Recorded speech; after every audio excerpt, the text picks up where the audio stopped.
super curious to hear about like how you have used ChatGPT in your own writing process. Yeah, so there's a few things. I'm going to need your help with GPT. Please.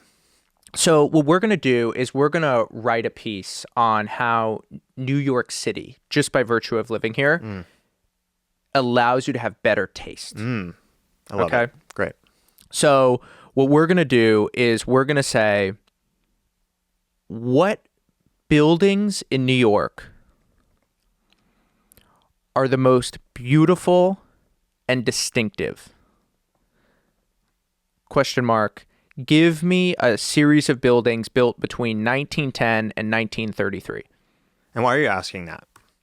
Because I want to find an anecdote. Okay. I want to find an anecdote. Why'd you start there? So what I'm looking for is I want to do something specific, and then hopefully it'll give me a building that I've been to. And now the way that memory works is memory is basically layered and sort of behind doors. Right. So what we do is we outsource our memory to little checkpoints that we find. And the way that I know this to be true, I'm not a psychologist, is when you go back to your childhood home and you're back in your childhood room, how many things do you think of that you hadn't thought of in a decade that all of a sudden become clear? That's because those memories are stored in space. How do the world's memory champions think of their ideas? They associate them with spaces, and then they walk through the house, right? Moonwalking with Einstein. He's going through and he's walking through the house, and then when he sees that space, he thinks of a new memory. So you're using this basically to like prime your contextual memory to like surface something that might be interesting. Right. So like, let's read through this. Like, what are you seeing and what's it making you think of? So we have the Woolworth building. Here we go.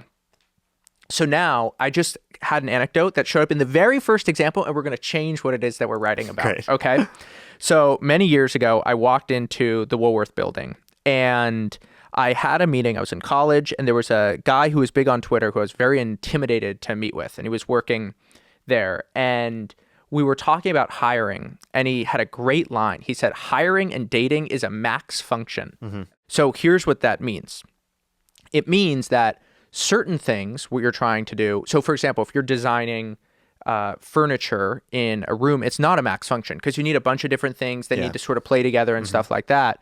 Whereas if you're just working on hiring one person, you could have 99 total duds, but it doesn't matter as long as the one person who you're trying to find is good. You only marry one person. You only hire one person to be the new CEO for your company, right? And I remember that conversation so vividly.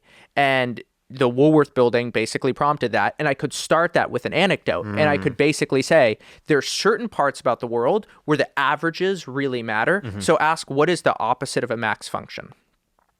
I don't actually know. A min function. Maybe?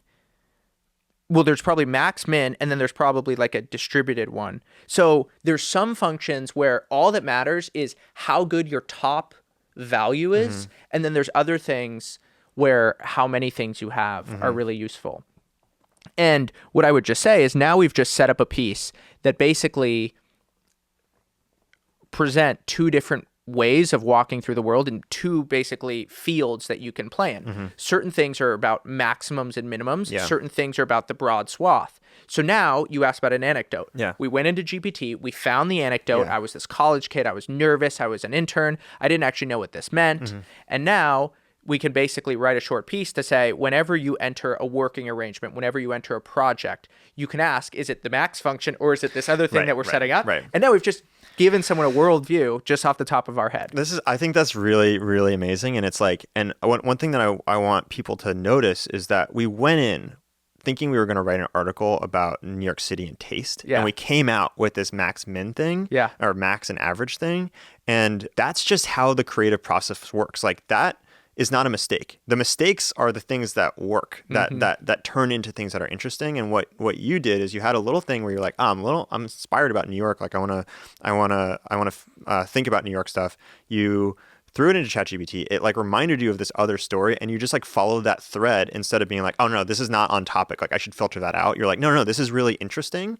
And I think that's what ChatGPT is really good at, is sort of pushing your brain into new areas that you wouldn't have thought of. And one of the things that you're good at, and all creatives have to get good at, is allowing that to happen without filtering it out and being like, that's not on topic. It's just following the spark. And I think you just did that live, and that was really cool.